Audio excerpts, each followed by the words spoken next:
we're talking about man having dominion over the earth today on exegeting Calvinism.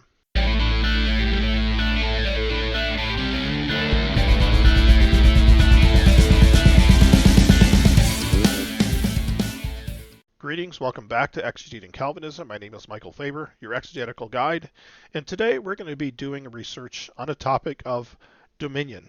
What dominion does man have? Why was man given dominion? What are the implications of man having dominion in the earth? And so before we get started, please hit the like button. And if you haven't subscribed, hit the subscribe button and the notification bell so you get all of my content. And comment below as to what you think of what I've said. So without further ado, the philosophical and theological exploration of dominion in Christianity. Our agenda items. First, we're going to define dominion. We're going to find dominion in the Bible. We're going to talk about providence because that's important here. And we're going to talk about some theological implications of dominion. So, dominion in Christian theology. First, we should define what we mean by dominion. In the Hebrew, in Genesis 1:26 and 28, the word used is radah. And this verb implies ruling by going down and walking among subjects, suggesting a benevolent leadership rather than a tyrannical one.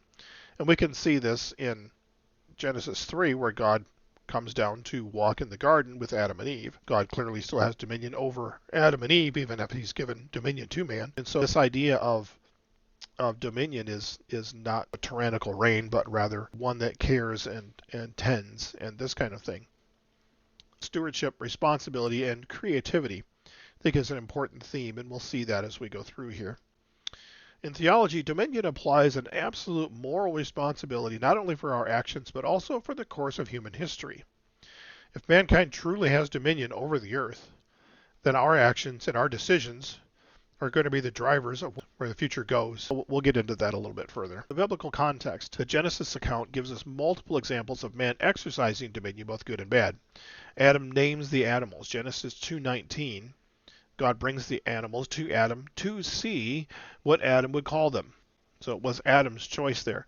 Of course, Eve's choice to eat from the tree was also an important matter of dominion in choosing to reject God's command for them, and may have had some implications down the line for the future course of creation. But also we see in Genesis 4, Adam's descendants create new technologies. This would include music, animal husbandry, and metallurgy, among other things. And so we have this ongoing necessity or even drive to exercise dominion when we tend, when we create, when we invent. And this is something that mankind has continued to do. And not that we use all of our inventions for positive, but we continue to push these things forward even today. So the theological significance of dominion. Dominion has an impact on the problem of evil. If man having dominion is a core tenet of creation, and it pretty clearly seems to be, then unilateral violation of that dominion is a greater evil than stopping man from using his dominion to create evil. So if God voids his purpose in creating, voids his creative decree, that would be a greater evil even than preventing Eve from eating of the apple. Thus, why does God not stop evil? Because a greater evil would result. So then this has implications for the meaning of evil. If man truly has dominion, as in God is not controlling his actions, God is not setting him up to do what God knows that he's going to do, then he is acting wholly apart from God's control, whether by nature or by circumstance. God has no part in evil. Thus, evil does not have a purpose. We'll talk about this a little bit more later, but the idea that there's a purpose for evil, that God brings evil, causes circumstances that bring evil about, makes evil not black, makes it gray. Especially if we say, well, God's going to bring some good from this evil, so the implication there is it's not quite so bad. But that's not how we should look at evil, especially the sins that we commit. We should be looking at the sins that we commit as a blackness, an abyss that we look into and say there was no good in that. There's good reason when we sin to truly lament because we have participated in that which does not have purpose towards the creative decree that we have been given in dominion. And even if good does arise from it, that requires an additional choice to bring good from that evil, even for God. So you're going to say, well, what about the crucifixion? The crucifixion itself was the murder of the Son of God, the greatest Messiah, and the Jews' king. It was evil. He was not guilty of anything. It was purposeless. Now, it was brought about so that God could do something good, the greatest good, as a result of it. But does not make the crucifixion, the evil of the crucifixion, somehow have meaning. It is what God did in response to the depths of evil that created the greatest good. And I think there's good reason to create a separation between the two. I think determinist systems want to sort of smash those two things together so that they can say, well, see, God does evil for good things. I don't think that's the way the Bible thinks about evil, and I don't think that's how we should think about evil. And if your system says that, God is some way is the first cause of or a range of circumstances so that evil will occur, I think you need to rethink that system. So, how does this work for God's plan of creation? God's plan of creation is ultimately achieved when we are freed from the effects of the fall, meaning sin, and we live under the dominion Christ receives in being fully human, and we serve him forever. So God establishes Christ as the king over humanity, but over the earth. He is the one that holds dominion over the dominion holders as a human being. And so I think that's a good way to look at what Christ's role, at least in part, in terms of being a king over creation. And so we have dominion in the Bible. I've referred to a few verses, so let's look at some of them. Genesis 1:26-28. Then God said, let us make man in our image, after our likeness. Okay, so we're being made in God's image. How are we being made in God's image? And let them have dominion over the fish of the seas and the birds of the heavens, and over the livestock, and over all the earth, and over every creeping thing that creeps on the earth. So we are made in God's image, primarily, and that we are to have dominion. In the way that God has dominion over creation and over mankind, we are being given dominion over the earth. So the implications of that are pretty huge. To say that God is somehow involved in controlling or directing our actions would be clearly a violation of this kind of dominion. Verse 27, so God created man in his own image, and in the image of God he created them, male and female, he created them. So men and women were given to work together to have dominion over the earth. And God blessed them. God said to them, be fruitful and multiply, and fill the earth and subdue it, and have dominion over the fish of the sea, and over the birds of the heavens, and over every living thing that moves on the earth. And so man was instructed to subdue the earth and take dominion over it. Now again, we're not talking about this tyrannical sort of from on high sort of domain, but it's a go down and walk amongst creation, to work with it, to work creation and such. But we are clearly given dominion over the earth. And I think the implication here that we are the ones to direct the course of the future, even as we have directed the course of history up to this point, is very, very implied here. Psalm 115:16. The heavens are the Lord's heavens, but the earth he has given to the children of men. So this is just to confirm that post-fall, we still have dominion. I've heard people say, well, after Eve sinned, dominion was taken away from man. No, it wasn't. And we have another verse here that confirms this. Psalm 8:4-8. What is man that you are mindful of him, and the son of man that you care for him? You have made him a little lower than the heavenly beings, and you crowned him with glory and honor. You have given him dominion over the works of your hands.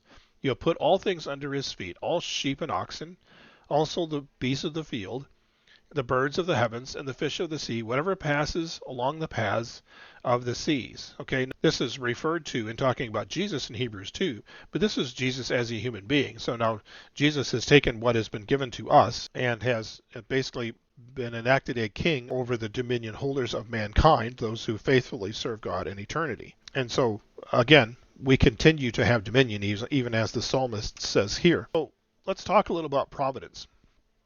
Reformed providence. This is probably true for most denominations.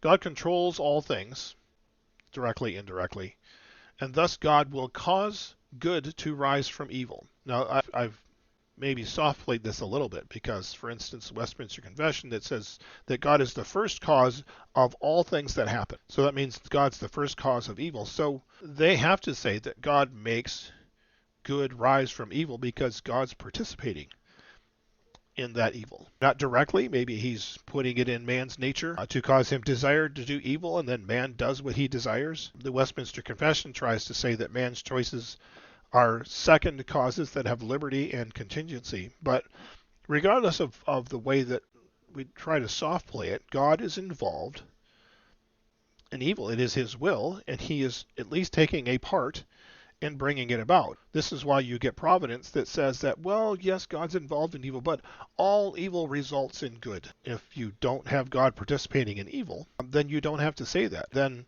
we can say God is good.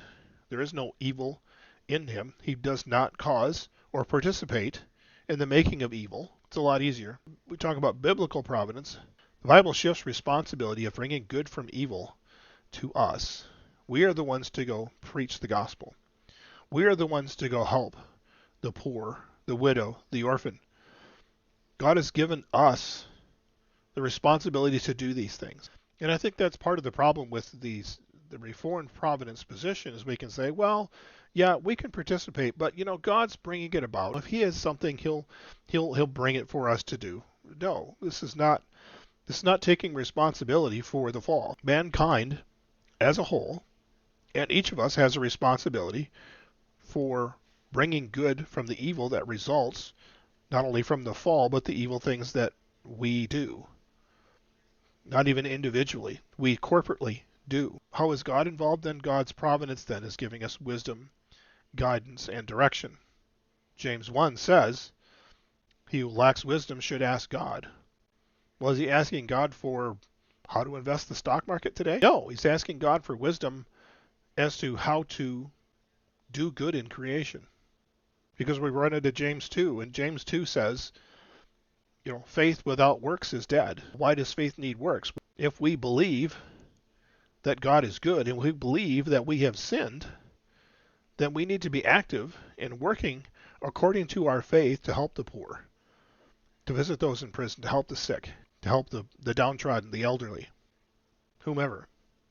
We have an obligation as the church, as mankind, to help, to bring good from the evil that has occurred. As far as human responsibility, this does give a new urgency to James 2. That it's not just, well, we should have works that result from faith. No.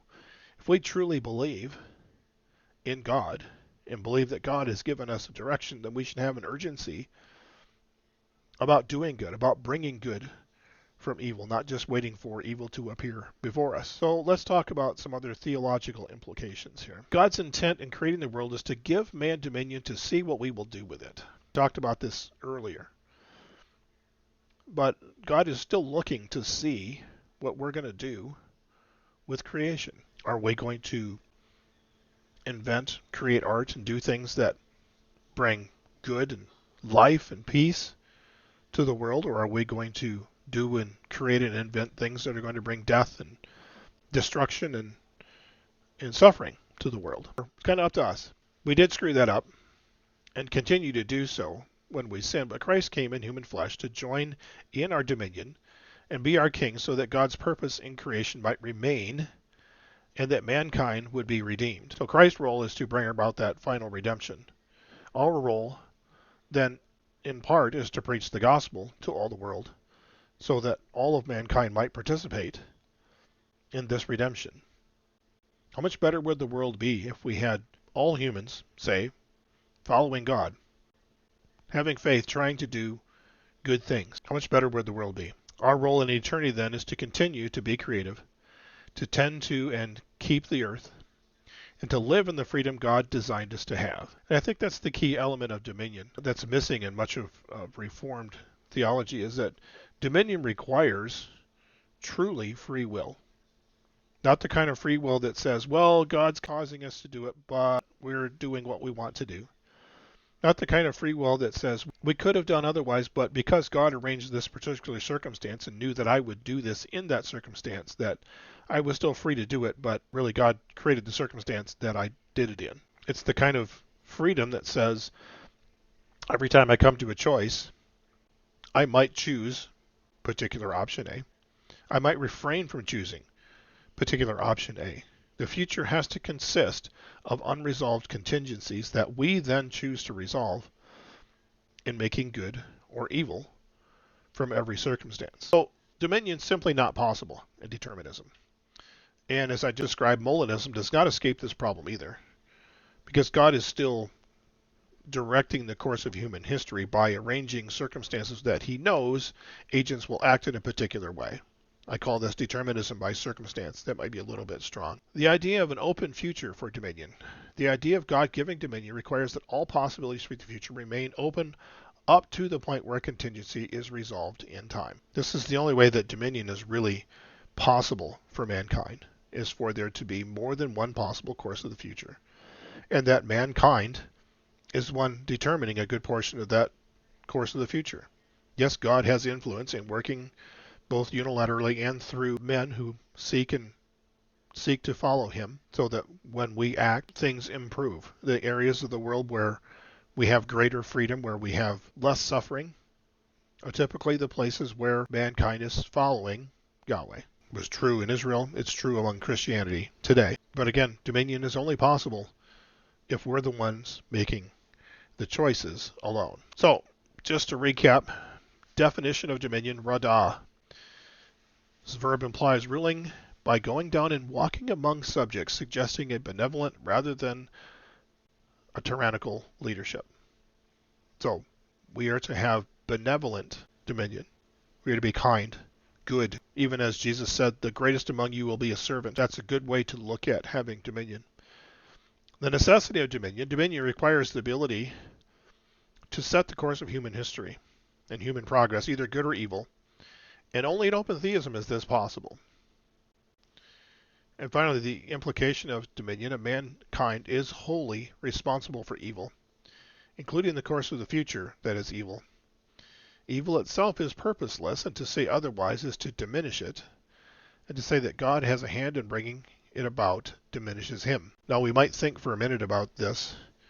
In the good that we do has purpose, and we're the ones that bring about that purpose in doing it. And so I wanted to end this on a positive note and a call to everybody to use the dominion that God has given you to bring about good rather than evil, to build up rather than tear down, to bring the good news of the gospel to all the world, and to make disciples and be mature in Christ so we might do good deeds with our faith. My name is Michael Faber. This has been Exegeting Calvinism, and we'll see you next time.